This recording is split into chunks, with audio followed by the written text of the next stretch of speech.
হাদিসে এসছে অনেকে কিয়ামতের সময় দুধ দহন করবে, ওই দুধটা নিয়ে আর ঘরে ফিরতে পারবে না। অনেকে বাজারে থাকবে, ওই বাজার নিয়ে আর ঘরে ফিরতে পারবে না।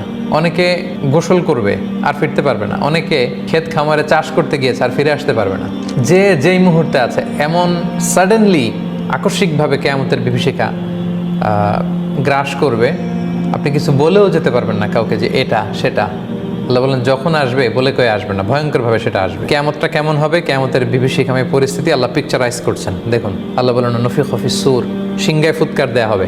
সিংগায় ফুৎকার কয়টা আমরা বিভিন্ন আলোচনায় বলেছিলাম, মোট তিনটা, বেসিকলি তিনটা। একটা হচ্ছে নাফখাতুল ফাজা, দেয়ার সাথে সাথে লন্ডভন্ড সব মানুষ ভয়ে তটস্থ হবে। 2 নম্বর হচ্ছে নাফখাতুস সাইক, ওই সিংগার ফুৎকার সব মারা যাবে, ইভেন ইসরাফিল নিজেও ফুৎকার দিয়ে মারা যাবে। এরপরে আল্লাহ তাআলা ইসরাফিলকে জীবিত করবেন, সে জীবিত হয়ে আরেকটা ফুৎকার দিবে, তখন সবাই উঠবে। তো এই ফুৎকারটা কোন ফুৎকার?